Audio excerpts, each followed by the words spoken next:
ସମସ୍ତଙ୍କୁ ମୋର ପ୍ରଣାମ।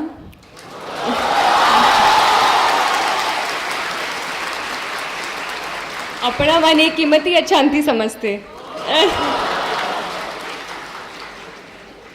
ଆଜି ମୁଁ ଆପଣମାନଙ୍କ ଗହନରେ ଉପସ୍ଥିତ ଥିବାରୁ ବହୁତ ଖୁସି ମନେ କରୁଅଛି।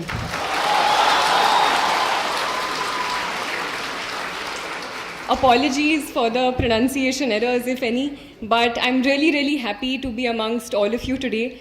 It's a great honor, and even more so as a student of history, to be present in this historic city of temples, Bhubaneswar, with its proximity to Puri, the home of Lord Jagannath, Bhubaneswar itself being the home of the Lingaraj temple, and not only that, its proximity to the Jain caves of Udaygiri and Khandagiri, the Hathi Gumfa inscription of Kharavela, as well as the Dhauli elephant, the Dhauli rock edict.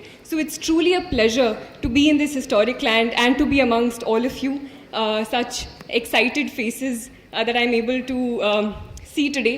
So I'm thankful to Dilip sir, I'm thankful to Vajirao IS Academy to bring me here and to get an opportunity to interact with all of you. First of all, I'd like to say that all of you are really brave people who have taken on this examination. I've heard that some of you are already preparing for this examination associated with this institution. Some of you are planning to do so. So it's really brave of you to take on this challenge of sitting for what some people call the most competitive examination of the country. Some people even say the most tough examination in the entire world. So I firstly congratulate you for your aims, for your dreams that you've set so high. But at the same time, I'm not going to lie to all of you. I'm not going to paint only a rosy picture. I'll tell you that it's going to be a tough journey. It's not an easy path. There will be ups and downs. There'll be times when you feel like you don't want to study anymore. You feel even if you're studying, you're not getting what you desire. So those things will always be there, as they are in other aspects of life. But at the same time, you must also realize that it's not people who drop in from another planet who tend to achieve their dreams or achieve whatever they want to. It's people like you and me. And before 30th June, even I didn't know that I would be standing here today. So, and I think the beauty of this examination is when you see the diverse nature, the diversity in the results that we also often get. So there are people represented from all over the country, from almost all states of the country. There are people from rural backgrounds, there are people from urban backgrounds, there are people who have gone to the best colleges and universities. At the same time, there are people who have gone to their local government schools in extremely rural backgrounds, having farming backgrounds. So I think more important than anything else in this preparation is this strong will to succeed. And I hope that all of you, with the correct preparation, with the correct strategy, with the correct guidance, as well as, of course, your hard work, your self-discipline, I'm sure that all of you will achieve your dreams someday. For some of you, it may be the civil services examination. But even if you don't manage to crack this examination, or even if you have something else in mind, even if something else excites you or is your passion, I hope that all of you achieve your dreams. So before anything else, I'd like to say all the very best for all your future endeavors.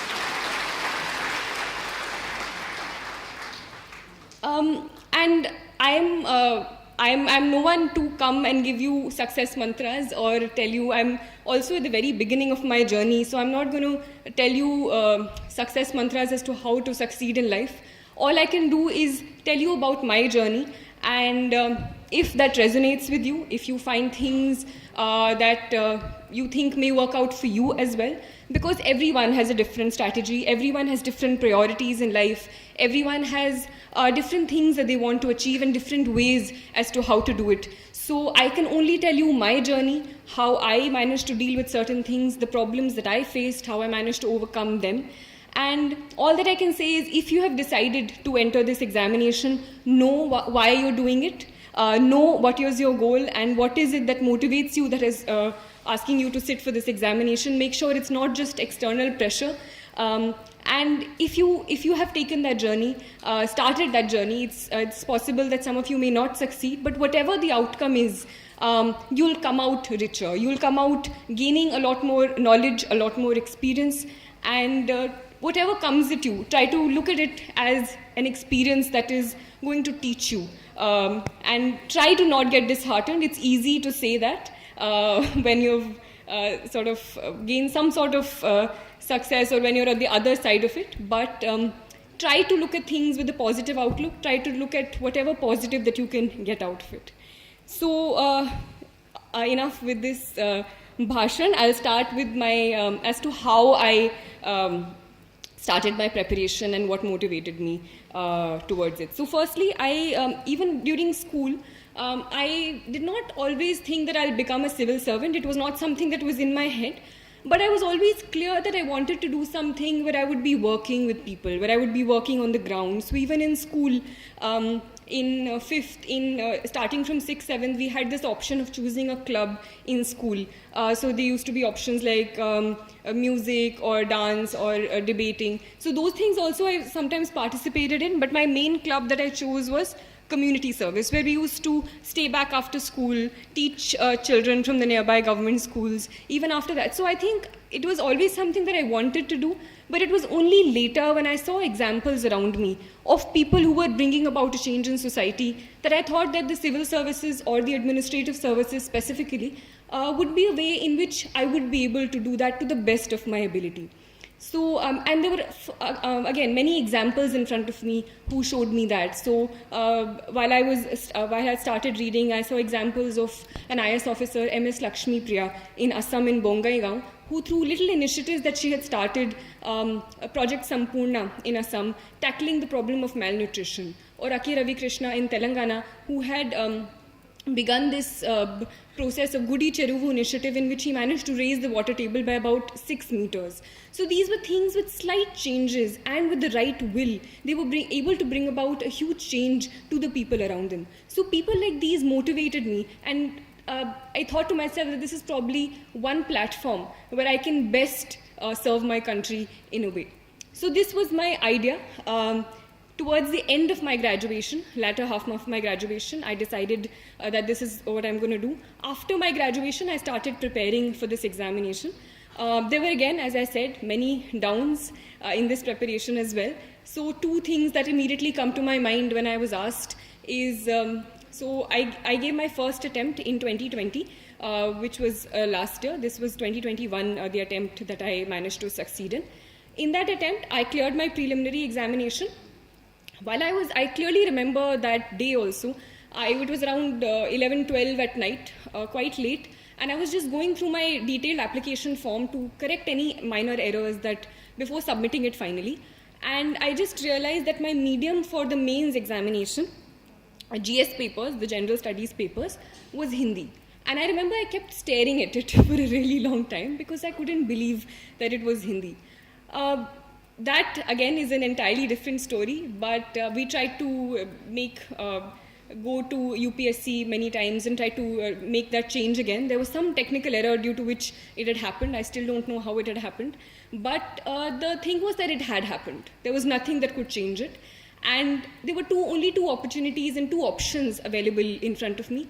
Either I could forego my attempt and leave it and wait for the next mains and prepare for the next mains and next prelims, or I could do whatever I could in those 2 months and try to give the examination in Hindi.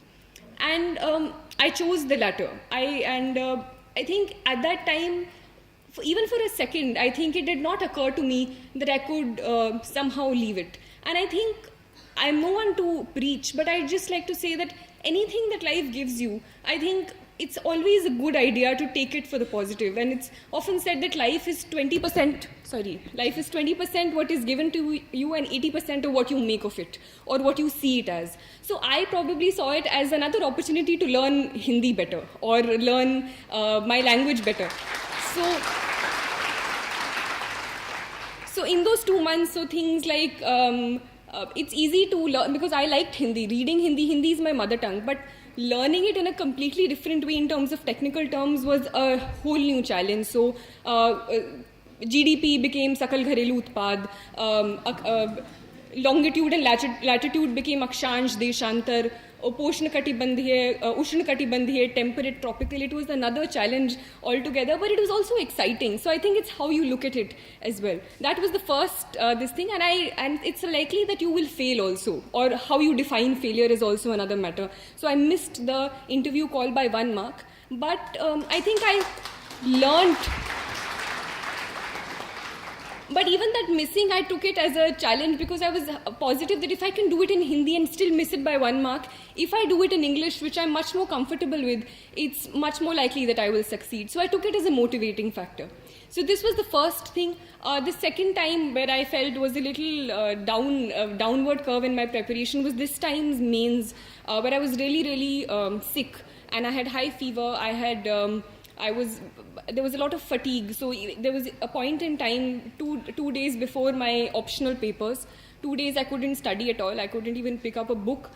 2 days before it, I was literally texting my mother on WhatsApp things that I wanted, because I didn't have the energy to speak. This is not something that I'm exaggerating, but there was so much fatigue in my body. But at that point, you know that there are 3 days to go. You can either give it your all and not regret it later, or relax at that point and regret ki if I had pushed myself during those 3 days. So that's what I told myself. It's just 3 more days, 2 more days, 1 more day. I literally pushed myself to the hilt till I finally wrote my last word and heaved a sigh of relief on the last day of my optional papers.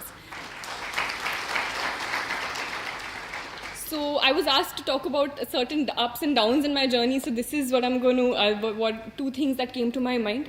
And the only thing I can say is all of us have our own experiences, all of us make our own mistakes, and I made mistakes. And the only thing is not to repeat those mistakes, to learn from them and go forward. And take anything that life gives you as a challenge. Go with it with a problem-solving approach, a solution-oriented approach as to this is something that is thrown at me. How can I best maneuver it? How can I go about it? And I think that's a positive way to look at life and keep you more happy, I feel, if nothing else. Coming to my actual preparation. So this is when I turn to how I prepared for this examination. As all of you know, or some of you know who are preparing for this examination, it consists of 3 different stages: the preliminary examination, the mains examination, and the personality test or the interview. So firstly, it's important to understand that it's not a clear-cut division. You can't just prepare for prelims, you can't just prepare for mains, you can't just prepare for interview. It's a holistic preparation, it's an integrated preparation where your foundations need to be very, very strong. And I made sure that there were 2-3 things that I kept in mind. First was keeping my sources limited. So whatever subjects that I had, I used to rely on 1, maximum 2 books for my very, very basic preparation. Mostly they were the NCRTs or any other basic books. If you are going for any coaching classes, stick to any one coaching class and just add things that you may find from the newspaper or anything else, right? So sticking to the basic book, sticking to the NCRT, sticking to whatever one book that you've decided for each subject for getting the hang of the subject, right? Apart from that, being very, very true to the syllabus, and this becomes even more important in the mains examination, because one thing about this examination is that there's too much to read. There's a overabundance of information, there is overabundance of material in the market, there is overabundance of help that is given to you, there is overabundance of advice that is given to you. Every other person will come and start giving you advice about, this is what you should do, this is what you should do. But you should know what you have to do, and your best guide for that, according to me, is the syllabus and previous year question papers. So these 2 personally were guides for me, especially in the mains examination, as to what to read and what not to read. So even when you're going through a book that is being given to you, try to orient it with the syllabus that is provided and see, this is something that can be answered, or looking at previous year question papers, that these are certain questions that are answered and which will help me. So overall, as an integrated preparation, I'll talk about specific prelims, mains as well, but overall, keeping your source material limited, also for current affairs, also for the basic static material. Secondly, coming back to the syllabus, coming back to previous year question papers. And thirdly, of course, is revision. So whatever you do, it's even if it's the topper, even if it's someone who gets really high marks, The first time you read anything, the next time you come at it, it will be as if you've never read it before in your life. And this is something that all of us, everyone who has started preparing, has gone through. So make sure that you go back to it, keep on going back to it, rather than spreading your preparation wide. Rather than reading 5 books for the same topic, read one book but read it 5 times or read it 3 times until you completely imbibe it. Right? This is overall for integrated preparation. Specifically for the 3 stages, there are certain slight tweaks to this preparation that you start making. So after you're done with your basic books, I'll talk about prelims specifically. So while your basic preparation is the same, for prelims, I personally found it one of the most challenging phases of this examination as compared to the mains and interview. I found the prelims most challenging because I always felt that there was a matter of luck also involved in it. The questions sometimes were very random, but I think I still managed to clear it both times. And the reason, maybe looking back, at that time I was as nervous as any of all of you, but I again tried to stick to the basics. So firstly, the previous 3-4 months before the mains exam, before the prelims examination, I devoted mainly to prelims. At that time, mains preparation went into a backseat around 3 to 4 months. If you have not cracked this examination before, if it's the first time you're appearing, or if it's something that you regularly fail in, if you failed 2 prelims, then you can probably increase that time. You can go from 3 to 4 months, or even some people even take 5 months for complete prelims preparation. But mainly I think basic books are very important. And if you look at the questions in the past 2 years or 3 years, it's not something that you'll get out of a book straight. But if you have an understanding of the concept, and that's where conceptual understanding becomes important. You should not read a book just for completing that book. I've read that book. The reading that book is not important, understanding it is important. So if there are certain concepts in, say, geography about folding and faulting of rocks, or science, some science concepts, or some economic concepts about macroeconomic theory, if you're not understanding it, go look at other sources. Go and ask a teacher, go and ask a friend, go and look up something on YouTube, some small video that you find about it. Understand what it means so that you can better apply it in the prelims examination, because a lot of application based questions are being asked. So unless and until you understand the concept, you won't get it. And here I used to focus also a lot on polity and economics, because polity and economics, if you look at analyzed previous year question papers, polity papers are something that you can still prepare for, because you have your basic book, whatever you're relying on, be it Lakshmikant, be it something else, and you basically stick to that book and go through the constitution. So I also went through the Bare Act. And if you have a basic understanding of all the articles, all that, it's likely that you can answer a lot of polity questions. Similarly for economics, current affairs is there, but more than that, understanding of what is monetary policy, what is fiscal policy will be fruitful in sort of answering those questions. So in terms of time and effect, or time and sort of results that come out of it, I felt polity and economy I used to give a lot of importance in, because I could rely on those subjects. Other things I felt were more random. So this was my personal strategy. Everything should be given importance, but these things you should not leave at all, is something that I'm trying to say. Make sure that your basic things and basic concepts are very, very strong. Secondly, for current affairs, so current affairs, again, I'll talk about it later as well, but for prelims, I used to rely on the yearly compilations. Any sort of yearly compilations of current affairs you get. Some people use monthly compilations as well, so whatever works for you, but make sure that you have one source, because current affairs is a sea of information, and once you get lost in it, some people go through daily current affairs, then weekly, then so just make sure that you have one source. Add on it from your newspaper if you read the newspaper. I used to stick to a newspaper as well. But for the prelims, I mainly used to rely on the yearly compilations, go through it 2-3 times. And because sometimes people give in a lot of time, and because the nature of examination is changing, you don't get that reward out of it if you spend too much time going through 3 different magazines of current affairs. Thirdly, after your base concept is done, and even in between also, once you complete a subject, try to solve questions of it. And for that, you can enroll yourself in any test series or take any questions from the market that you get. So a test series was one thing that used to help me in firstly completing the syllabus and understanding, this is something that if I used to complete economics, I used to go and solve a test of economics. If I used to complete polity, so it gives you an analysis as to how much, how well you have read the basic books.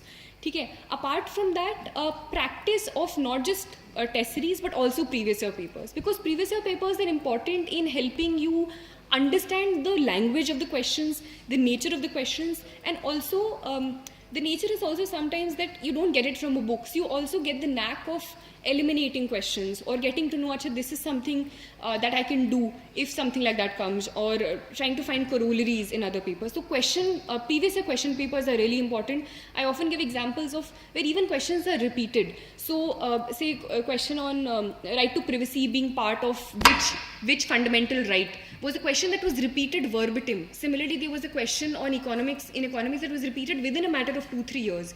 So it's a reward that you get. Similarly, questions on history. So last year, I think, the year before this, there was a question on Mongols. And someone who had probably gone back and looked up what the Mongols were when they came to India would have maybe been able to answer the question that came this year. So both here there was a question on Mongols with slight differences, and the other options, if one had analyzed, one could probably answer the question that came this year. So going back to previous year question papers, not only the question but also Google searching other words, other options, looking back at the subject is something that really helped me, which probably helped me get through prelims at both in both years that I gave this examination.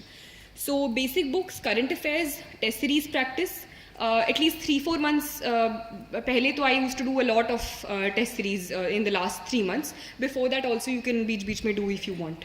It also helps you understand how many questions you want to attempt in the final paper. So if you have good accuracy, some people go for 80 questions or even less, or I personally went for a lot of questions. I went for 90-95 questions, but it depends. So all of that you will analyze when you're doing these test series and you're understanding which questions to attempt, which not to attempt, because negative marking also pulls people down. Apart from that, previous year question papers analysis, not only for practice, but I used to figure out things that I'll make notes of separately, which I couldn't find in any book. So in the previous year papers, if I'm finding a lot of questions on Buddhism and Jainism, and I'm not finding that specific content in a book, so I used to make 1 or 2 page notes based on Google search, based on going through a certain book, and revise them later. Similarly for maps, because maps is something that fetched you 5-6 questions sometimes. So going through maps, so I used to make a timetable before the prelims that every day for the last 2 months I used to devote say 15 minutes or half an hour to just the map questions, because you can't do all of them in one day. So just looking at a certain continent's map or going through certain videos that you find on YouTube, anything like that. So these are things that you have to figure out by analyzing, and these are things that no one will specifically tell you also. You will have to do this hard work yourself. Sometimes you just rely on acha toppers, notes are there, toppers, this thing is there, we'll just go and use it. That process of going through it yourself is also important, even if you're taking toppers notes. So I used to take sometimes look at toppers answer copies or take toppers notes from certain sources, but making that your own as well, going through that, adding stuff on your own, regularly revising it until you make it your own is also important. Okay, similarly for CSAT, for indexes, schemes, I used to make certain things, certain parts of the day which required regular revision. So I used to do that, devote 10-15 minutes every day, rather than sitting one day entirely where it doesn't all go into your head. So whatever works for you, try to make a timetable that works for you, try to make a schedule that works for you, rather than blindly aping the person next to you, or getting rattled that this person is doing this book, it looks better, maybe he knows more or she knows more. Have faith in yourself. Have faith. Firstly, strategize, and once you strategize, have faith in whatever path you're following by making slight changes that you find necessary. So this was my prelims preparation. Next comes mains, and within mains I'll talk about 2 main things as separate topics as well. 2 things which were important for me. One is answer writing, the second is note making. So for answer writing, I think there are a lot of things that are important, and I managed to get decent marks in my GS papers and my optional as well. And I felt one reason for that was also, looking back again I can say, is answer writing. I used to practice answer writing, and not just practice it, but analyze how I've written those answers and build up on them later as well. So, firstly, I think what is important is understanding the question, and this is it's a very easy thing to do, but lots of people don't do it. And I feel that if you just understand the question and answer what is being asked, half your battle is won. Because this is one of the challenges that I personally also faced in the early part of my preparation. And even in that time, when you're writing the examination in the mains hall, there are two challenges. One is content, you have to write good content. The other is time. The clock is constantly ticking on your head. So maintaining that balance becomes very important. Either you're writing really good answers, but you're leaving 5 questions at the end, which doesn't help because the competition is so much. Or you're completing it in the time limit, you're scribbling your way till the end, but the content is not good. So for managing that, only practice is the way, and not just practice, but correct practice. So firstly is understanding the question. There are certain keywords also used in the question: evaluate, analyze, this, that. And it's important not just to jump at the only word you know and start writing about it. It's important to understand why this question is being asked and cater to that as well. So say this time there was this question on evaluate the nature of Bhakti literature and its contribution to Indian culture.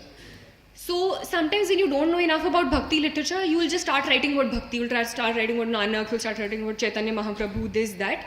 And half your page is done, then you'll write 1-2 points about Bhakti literature or something.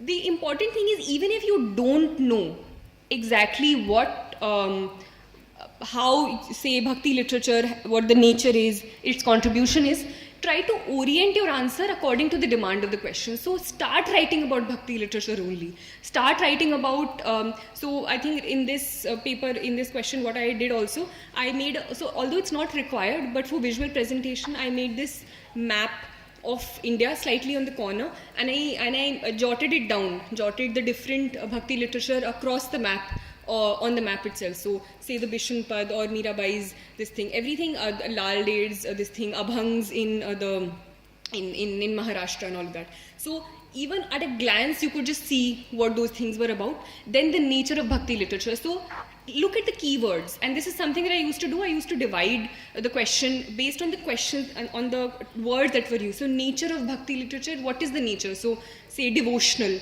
and then give an example. Try to give what you're saying and provide an example to it, so the examiner doesn't have to think too much. The examiner knows that, you know, this is what she means and this is how she's displaying it. So nature of Bhakti devotional, then poetic, so you talk about certain poetry compositions, then something else. Then the second part of the question was its contribution to Indian culture. So the contribution you think about, and when you make these headings, even if you didn't know the answer yourself, you start making links in your head also, such as what can be the contribution of Bhakti literature. It can possibly be to, bringing about this temple tradition, how these Bhakti songs were sung in the temples, how that created this thing, the musical culture that probably developed out of it. So these are things that you won't read, but you can associate with things around you. And sath mein you're providing examples about, say, Shankaracharya, and these are things that will come because we have things that we've seen in our homes, we've seen somewhere else. So if you just stick to the wordings in the question, what is being asked in the question, rather than coming back to only what you've read in the books, you know, Bhakti I read in that book, Nanak was written, Kabir was written, so I'll just write that. That won't fetch you marks. Understand what the question is, try to relate it with your environment around you, and try to answer those questions in that way. So firstly, most important, understanding what the question is. There were questions in GS3 this time which none of us knew, like there were half the questions were random questions, but I still managed to get, I think later I got to know decent marks there, because I tried to reorient what I knew according to the demand of the question, rather than just writing anything I knew or just leaving those papers blank. So understanding the question, answering only what the question is asking is important. Secondly, content. So this again was another example I wrote down. Analyze distinguishing features of the notion of equality in the constitutions of USA and India. So this was, I think, a 15-marker question, and there are not too many differences. But what sometimes people did was, they didn't know differences in equality, so they wrote differences in the constitutions of USA and India. But that's not what the question is asking. So try to answer what are the differences in equality. Even if you're not getting, try to reorient the question, the differences you know between the constitution in terms of equality. Try to shape what you know in terms of the demand of the question. So these are 2 examples that I remember. Secondly is content. So first is you understood the question, but if you don't have the content, how will you do it? So that content wala thing, you have to do the background work, and that is when I'll come to note making and all of that. In the examination hall, during those 3 hours, you don't have the time to think. You can't just sit around and think, acha, this, that. All of that you need to do before the examination, and your content, to a large extent, apart from on-the-spot thinking, needs to be prepared. For that, for example, GS2, which is polity and all, I had prepared lists, or in the sense topics and committees that I could quote. Say in railways, I will talk about the Anil Kakodkar committee. In something else, I'll talk about the second ARC and the recommendations that they've given. So you're not just writing random things, but you're adding to it. Once your basic, and this can only be done once your concepts are clear. If you're starting your preparation and you start doing this, it won't fetch you anything because your basics are not clear yet. But once your basic content is done, to make it better. So my aim was in answer writing this year to make my answer better from the person before and after me. And how could I do it? By adding content to it. So say committees in GS2, then GS4 is ethics. So I used to look at the newspaper, keep picking up examples and quotes and keep writing them down, keep using them in my papers. So GS4, there were committees. Then GS3, so for economics, some data that I found in the newspaper, or say recently a national health survey has come. So if a question on population, I think this time was asked. So talk about the data in that national health survey, talk about say the sex ratio, how it has changed. So it adds a certain value and you feel that you know what you're talking about rather than just, saying things in the air. It adds some heft to your answers. So content is something that you can work on before you're writing the paper, specifically for different papers, different things you can do. Thirdly, even if you have content, even if you have understood the question, a challenge comes in putting it on paper. And I had a humanities background. I had the habit of writing really long answers. I wrote 8 pages answers in my graduation papers where, you had to write four questions in like 2 hours or 3 hours. So changing that to the demand of this paper was definitely tough, but I managed to do that. I had started with a very different writing style. I ended with a very different writing style. So that is something that all of you can do. So I used to write in paragraphs. I used to write really long introductions, but I tried to press a lot of information later on in points. So before I was writing the paper, I used to think that, this is a problem, this is an issue that happened with me last time. I used to do this. So this time, I'll try to do at least this. I'll try to at least make the introduction only 2 lines or 3 lines. Or I'll try to introduce, if I could write only 3 points in my last paper because I was writing in paragraphs, I'll try to write at least 5 points this time. So these are things before I was writing, I used to tell myself and try to, implement it. So maybe you won't write 5, maybe you'll write 4, but next time maybe you'll make that jump to a 5. Next time you'll maybe make that jump to a 6. So these are things that you told yourself. In terms of structuring the answer, what I used to do was, I used to use subheadings. So things, like I said initially, evaluate the nature of Bhakti literature, contributions. So I used to write a short introduction about the Bhakti tradition and some quote or something in Sanskrit I wrote, I think, in the first introduction for this thing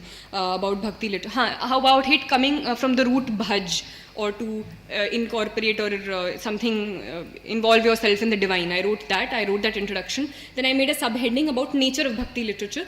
And I started writing from here. So the nature of Bhakti literature I wrote here. Then the points I started writing, leaving a certain gap. So in terms of visual structuring, it becomes easy for the examiner to see and understand, even if your writing is not good. Some people have that problem. But if you have it clearly divided, so if right here you're writing the heading, then starting from here you start writing the points 1, 2 and 3. If you have an example, I used to write it further to this side and make a triangle. So I used to write example and make a triangle there. So when you're looking at a paper, the examiner could see, she has used 4 examples because there were 4 triangles that were drawn. So this structuring is something that you will get over a period of time. I also looked at other toppers' copies. I incorporated whatever I saw in it. So using subheadings, underlining, starting writing in points.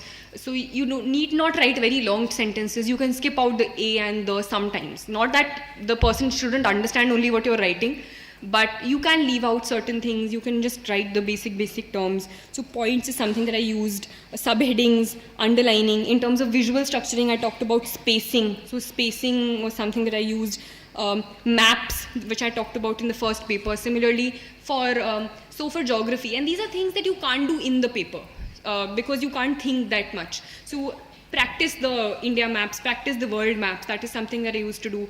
And say for geography, I had 2 pages. I just went through all the NCRTs, picked up all the diagrams that I could use and do them on 2 pages. Similarly for economics, I was just going through the monthly magazines or yearly magazines or any other source that I found and just drew the charts or flow charts that I could draw. So there was this chart on financial inclusion, and I knew that if a question on financial inclusion came by chance, I could draw it and it could add some sort of value to my answer. So these are things that you drew before, and then before the examination you just went through them ki acha, this is something that I can draw. Towards the end, this is what you do. You focus on the committees, you focus on the examples, you focus on these diagrams. So these are things that you can directly reproduce in the paper if the question comes. Don't just do it just for the heck of it. Sometimes people do that also. Randomly they're doing diagrams, randomly they're drawing charts. You need to do it only so that it makes your answer better. Don't unnecessarily bombard your things with these visual things, but if it's making your answer better, definitely do it, because it adds some sort of diversity from the paper before and after you. And all of this is done, but more than that, it's practice. You can just do this one day and not do it later, and it will be of no effect at all. So this is something that you need to do on a regular basis. Every day when you're looking at the newspaper, you need to pick up examples. Every day when you're looking, every day when you're writing, you need to come back to the notes that you've made. That is important. So practicing, and more than practicing, analysis also. So sometimes what people do is they practice answer writing every day. They write 3 answers every day, 4 answers every day. I used to, apart from the test series, so the later test series that I joined, I also did practice within a group of friends, 3-4 friends we had. We used to practice previous year question papers and look at each other's answer copies and see, acha, your introduction is better. So this is, if this question comes, this introduction can be used, or this example is better, so I'll incorporate that there. So even if you're writing 3 questions, come back and analyze, acha, this is something that I could have added. This is something that was in my notes. So maybe if I could put it here, coming back to my notes. So that will take some time. It won't be ki, just wrote, closed your copy, next day wrote, closed your copy. That won't help at all. Practice plus analysis, and using that analysis in the next time that you write your answers. So that is something that probably helped me in my answer writing process. So this was my answer writing specifically. Apart from that, for mains preparation, the basic books you would have already gone through 3 or 4 times. And yeah, this is something that I forgot to say, but for me personally, prelims I at least made sure that I had done 3 revisions in those 3 or 4 months before of the basic books that I had, or whatever thing that I was following, whether be it Spectrum for history or anything, or the NCRT for geography. I used to make at least 2-3 revisions. It depends on you, how much you've read that paper. If you're doing it for the first time, maybe more, maybe less, but just to make sure that it sticks in your head. So those revisions you've already done before. Here also, now you can go through whatever basic books that are required. So for mains, you need to stick more to the syllabus, I feel, rather than just sticking to a book, because book you have gone through, your concepts are clear, but orienting them to, and there are certain topics which you won't find in books, or you'll have to look, say for example, governance topics. If you find a book on governance or some notes on governance, coaching notes, that's well and good. If not, try to make small 1-page notes of it. Say, I used to make notes apart from that. So the second topic apart from answer writing is note making. For some people, note making does help. For some people, it doesn't. It depends on your way of studying. For me, it did help. So I'll talk about myself. I did not make notes of all the basic books. Some people do that. I did not.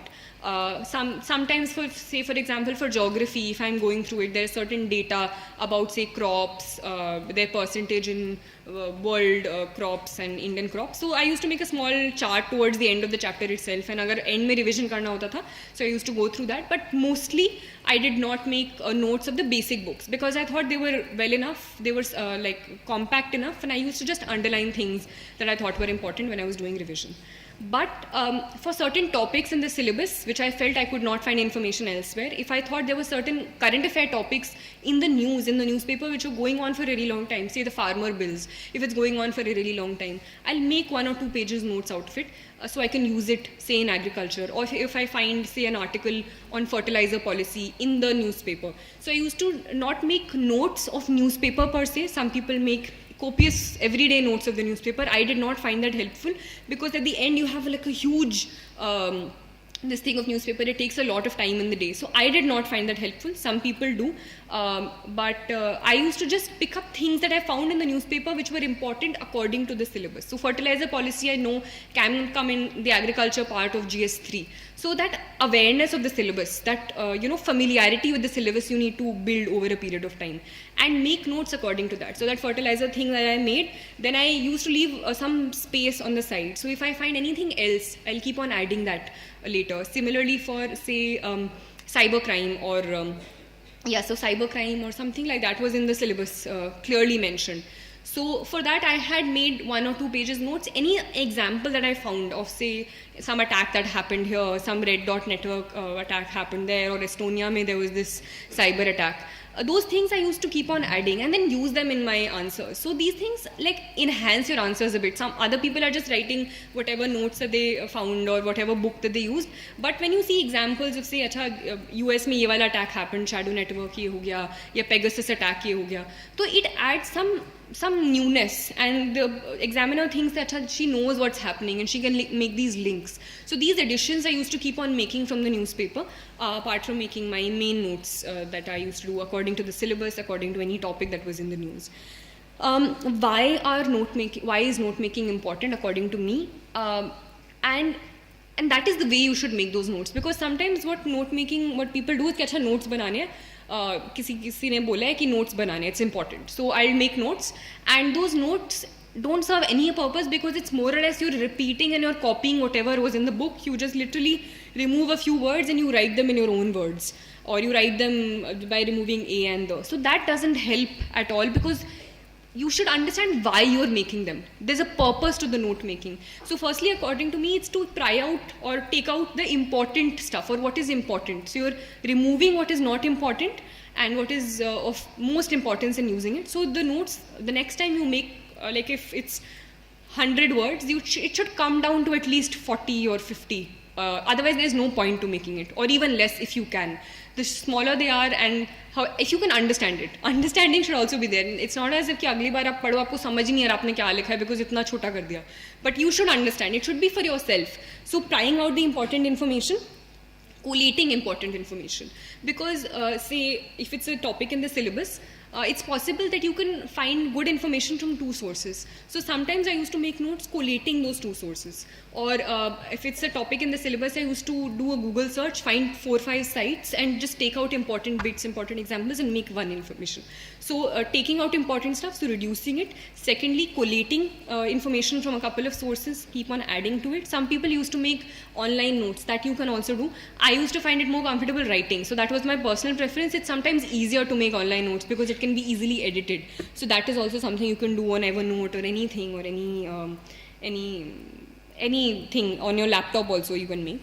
Thirdly, revising revising ke liye it's important, because immediately before this examination, and it especially helped me for my optional, because optional history was very, very vast. I could not possibly have gone through all the books before my examination, so I used to make notes. Those notes itself are also pretty big, because even after condensing, the syllabus was that vast, but it helps you for revision, because in the end you can only look at those notes, so it needs to be short. So for revision, for collation, and for highlighting important stuff and gradually reducing it. So sometimes people make notes 2 times. Firstly notes, and then notes of notes to even shorten it towards the end for extremely last minute revision, just keywords. So that is something that you can do. Which books and which areas you're making notes of, you need to decide. No one else will tell you according to your needs. Secondly, they need to be crisp, I've already told you. And thirdly, they need to be oriented to the syllabus. Don't write random stuff, they need to be oriented to the syllabus. So these were 2 things which are, I thought, mainly important for mains. Thirdly, a thing which helped me, apart from mains, answer writing and note making, was looking at toppers' copies. Because apart from the whatever test series you'll enroll yourself in, whatever feedback you will give, that is also important. You'll incorporate the next time you write tests. But thirdly, toppers' copies help you in understanding what possibly got those people those marks. Right? So it's possible that you may not like one person's copies or another person's copies, but out of a group of 5 or 6 that you can explore, there'll be 2 or 3 things that you can incorporate. And sometimes people don't understand what's going wrong. People are giving attempts after attempts, they're not getting good marks. And that's because mainly keep on sticking to the things that got them those marks. So it's important to get out of that cocoon, look at what other people are doing, and possibly learn from anything that is being given to you. So in that way, toppers copies of certain subjects, of certain examples that I used to find in ethics copies, I used to, a quote I found, so I used to use that. An example I found somewhere else, I used to use that. Structuring of answers, those things also, I think you can, they're all easily available. You can go through them and add to your answers in any way. Next, preparation for current affairs. So this is again a question that is regularly asked. How do you prepare for current affairs? There's too much to do. I personally relied mainly on the newspaper. So the newspaper was my companion throughout the entire preparation, and I personally felt it helped me a lot. Some people do not so rigorously rely on the paper, they use other avenues. But I personally relied on the newspaper. It helped me a lot for my mains preparation. It helped me, I think, in a subconscious way for my prelims preparation also, because there are concepts, things that you're constantly reading which go in the back of your head. I did not make notes for it for prelims, but I made notes for it, as I had already told you, for my mains. Examination topic-based, syllabus-based notes. So I just like to say that get into the habit of reading the paper. It will help you in some way or the other. And as we'll talk about later about the interview preparation as well, that at that point you can't neglect the newspaper at all. Sometimes you have to rely on more than one newspaper to get opinions, but it's better to get into the habit of reading the newspaper, because sometimes in the monthly compilations or yearly compilations you get the facts, but you are not able to get into the bottom of it. You don't get opinions as such, or an analysis, which sometimes I think you get from newspaper editorials or any other article that you find on specific issues. So try to get into the habit. If you're not able to understand it, take help of someone initially, and it's very natural. Initially people take 2 hours, 3 hours to go through the Hindu, go through the Indian Express. So it's absolutely fine. Take that time, but over a time cultivate a habit of reading only the important parts. You can leave out the political bits for the preparation. You can leave out certain other things. And if you orient yourself to the syllabus, you'll understand what to read and what not to read. So the newspaper I used to follow, I used to keep adding to it, adding examples, adding notes to my mains notes that I was making. Secondly, my other source for current affairs was the yearly compilations, which I used mainly for the prelims. For the mains, what I used to do was, apart from my mains notes, I used to just go through indexes of the magazines sometimes and just add. So any sort of magazine that you're using, there are too many available. So any magazine that you're using, I used to just look at the index. Anything which was missing in my notes, I used to use that. So use it according to how you want to.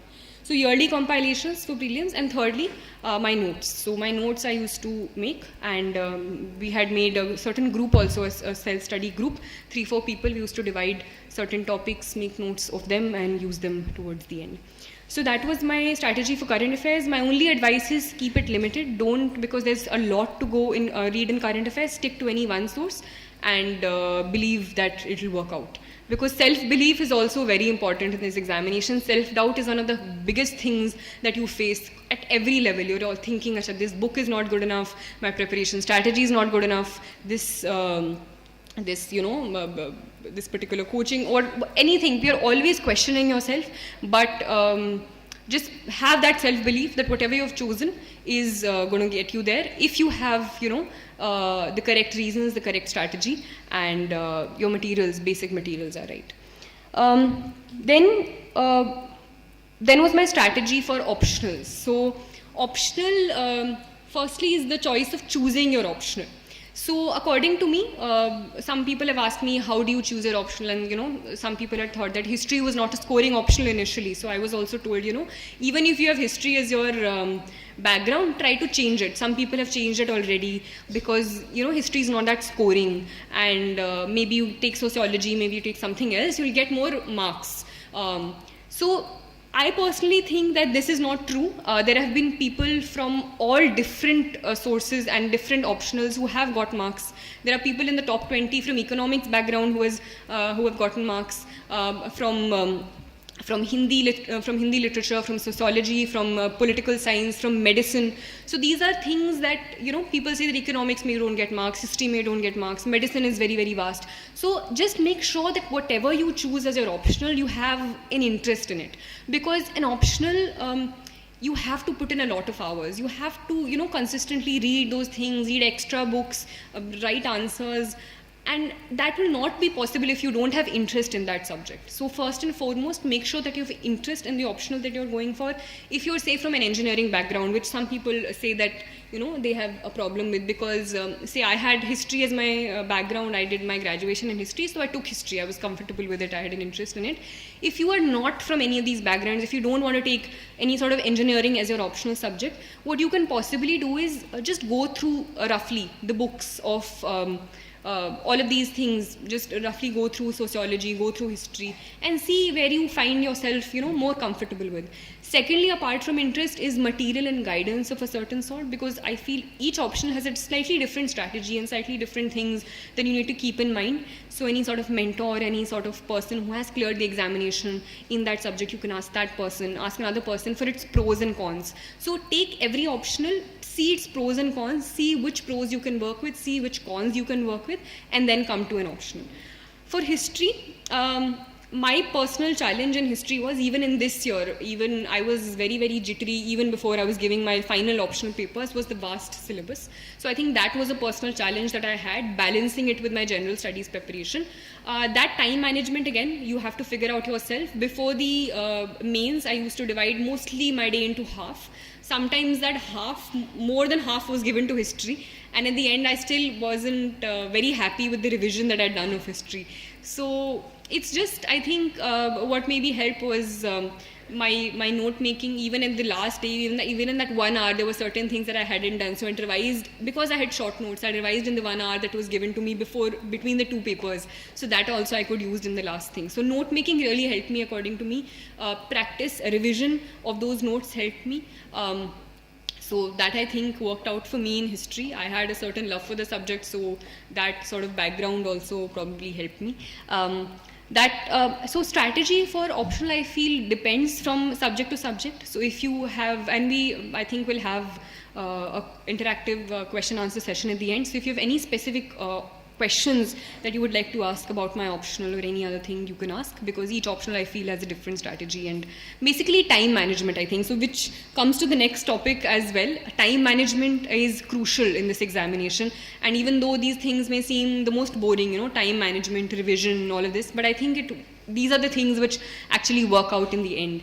And that time management can be different for different people. Some people, can study for hours at a stretch and not get tired. Some people do need those regular breaks. But whatever it is, make sure that you're accountable to yourself. Make sure it's not external accountability. It's not, you don't have to be accountable to your parent who's saying, Acha, padu. But make sure that, this is something. For personally, what I used to do was, I did not have very clear-cut, timetables in the sense कि अच्छा इतने घंटे ये पढ़ूंगी, इतने घंटे ये पढ़ूंगी.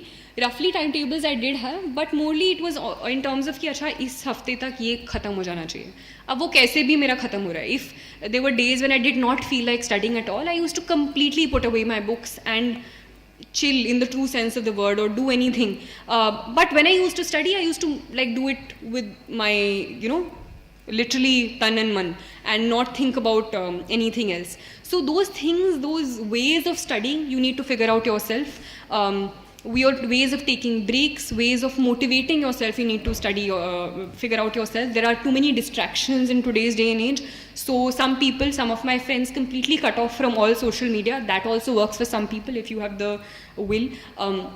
For others, for example me, I did not completely cut off from social media, but I did not use it, say, for long hours a day. I used to sometimes keep my phone away or use it very sparingly. So if you think that you cannot use your phone, so ask your friend to, say, keep it away for 3 hours or 4 hours, and tell yourself that if I complete this, I'll give myself, this break or this reward where I can use it, say, for whatever purpose, and then come back to it. So figure out ways where you can do this yourself, and whatever works for you. But make sure that there is an inner sense of accountability. You are the only one you are responsible to. You are the one who has chosen a certain goal for yourself, and it's your responsibility to complete it.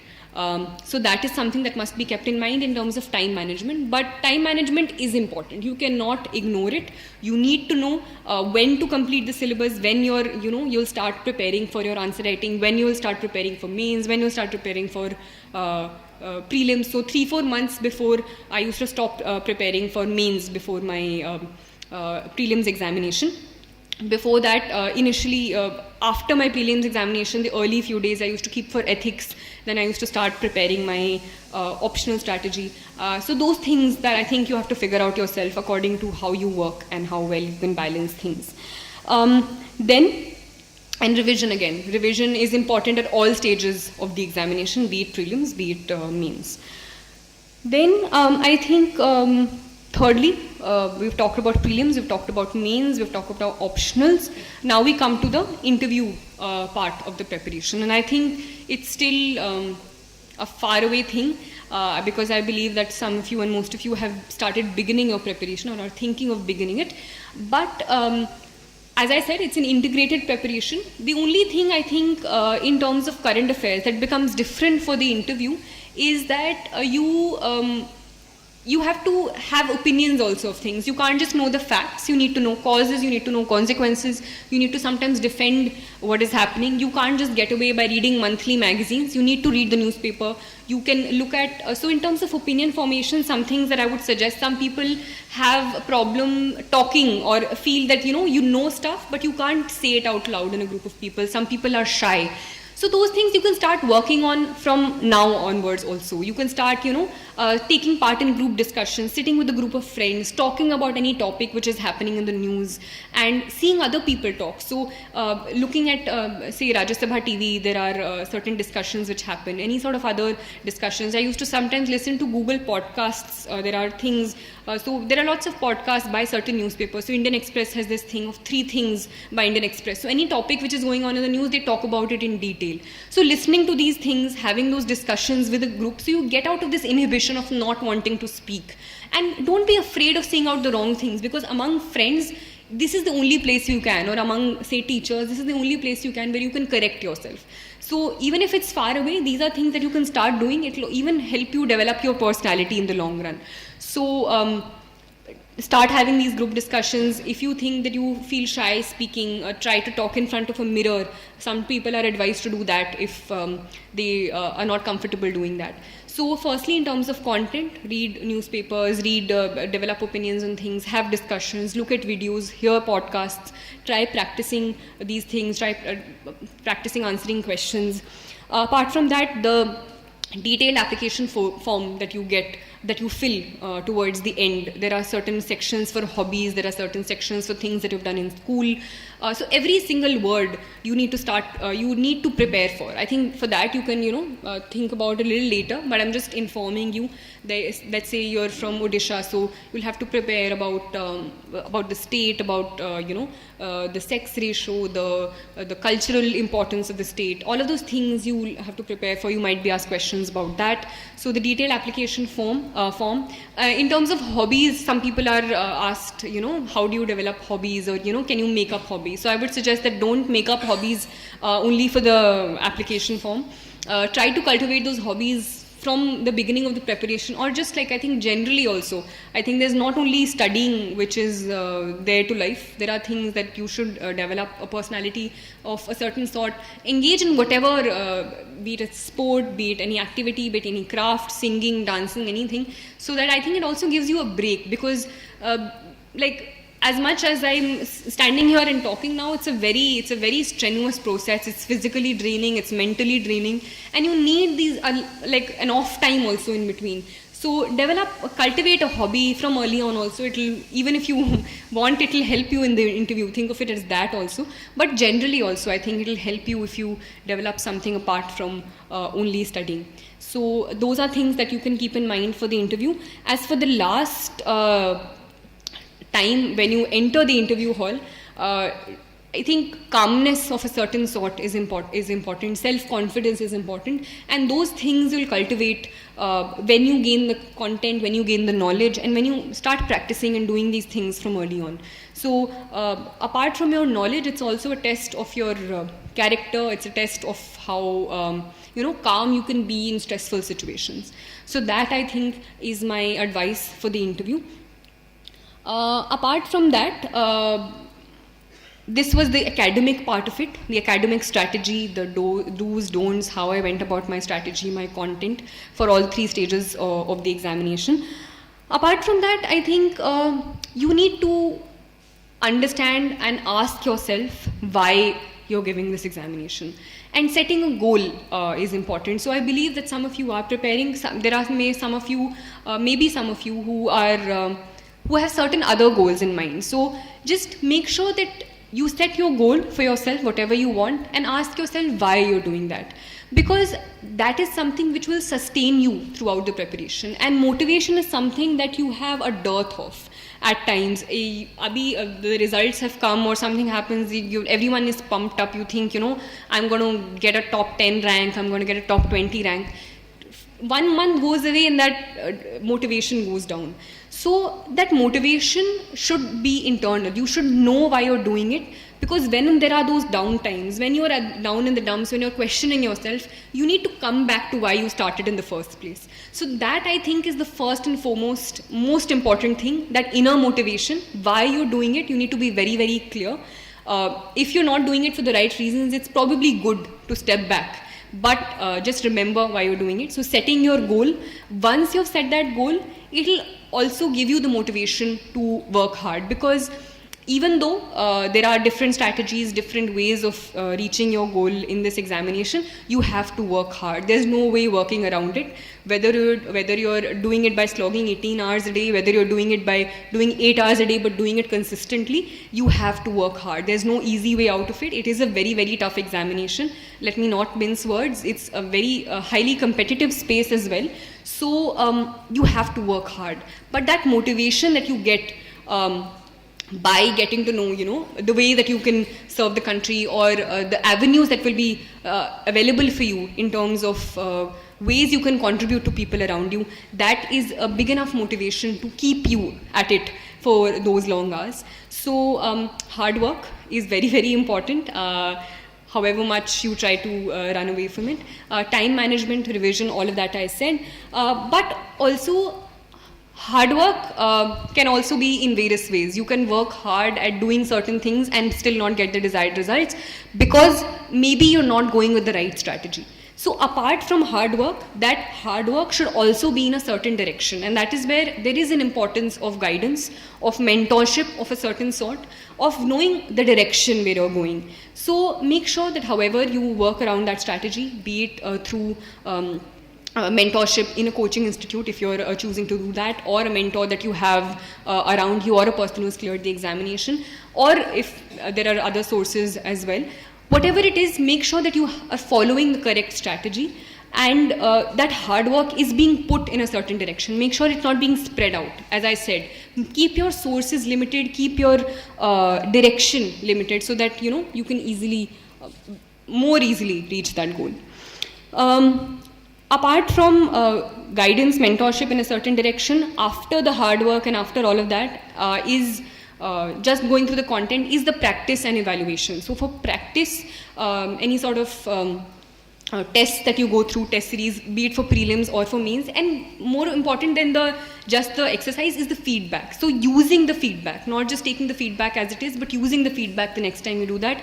Self-evaluation as well. So there is an external evaluation and self-evaluation in terms of how much you've improved in the past 1 month, things that you need to work on, things that you think are done, and focusing on the things that you have left out. So practice and evaluation. And things that are not talked about, apart from the academic part, is the emotional balance and emotional stability that you need to maintain. Because it's, however many times I repeat it, this motivation, these ups and downs, there'll be constant ups and downs during this preparation, and to deal with those downs, you need a certain emotional balance, you need a certain stability at that time, and these things are often not talked about, but the stress is also really, really too much. There is parental pressure, not even just parental pressure, there are people randomly from, distant relatives who've got to know you're preparing for this examination, and they ask, acha, uska kya hua, or uska. So there's random sort of stress as well. But you need to be accountable only to yourself. right? And so coming back to yourself, so what I used to do when I used to be stressed at times, or I thought, so there are different things for different people. So whenever I used to feel stressed, I used to take really long walks in the park or any sort of nature thing that I wanted to do. I used to eat some of my foods, the nice foods that I liked, some of my favorite foods, I used to order them. Or I used to read a book, watch some of the movies that I liked. So getting in that immediate sense, you can figure out your ways to de-stress. In the long term, I think you need a positive environment around you. So a positive group of friends sometimes helps to push you, even if you're coming down. So I was lucky in that sense. Thirdly, obviously, your parents are a great source of support.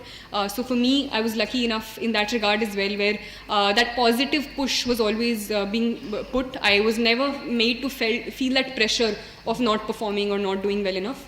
But even people who do not have that sort of support, people who are living completely alone, who do not have the positive environment of friends or parents around them, try to look inwards. It's easier said than done, but try to look inwards, try to understand what you're doing, figure out ways of de-stressing, whatever it is. Try to understand what your priorities are in life, how you can, try to achieve them. So those are things. And I think most importantly, I feel what gives you an inner sense of satisfaction is giving your 100%. And let's not mince words, the success rate in this examination is very less. So there are a lot of you and lots of people who give this examination who will not succeed in this examination.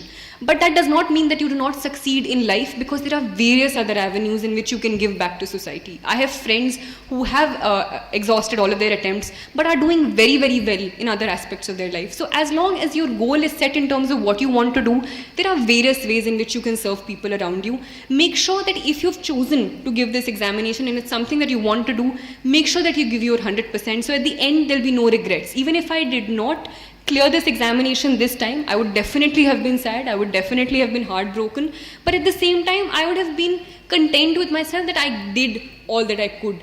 And the idea of Nishkam Karm that we often talk about, I think it's very important when the Karmani Vadhikaraste Ma Phalishu Kadachana, you give your 100% and then don't worry about the result. All you can do is do what you can with the right strategy. With the right strategy, with the right direction. Don't put your hard work randomly into the air, but with the correct guidance, with the correct strategy, give your 100% so that at the end you're not questioning yourself. You can't think कि अच्छा अगर मैं उस दिन ये कर लेता, अगर मैं शायद वहाँ नहीं जाती या फिर थोड़ी मेहनत और कर लेती. Those questions I think you should not have with yourself, and I'm sure that if you do that, there'll be various other ways and in various other walks of life also, apart from the civil services, that you can contribute to society, that you can, be kind to others, because I think kindness is something that gets you far in life. Be kind to yourself as well. Be kind to yourself, be kind to others. That's all I can say, and I'll just like to say all the very best for all your future endeavors. Thank you.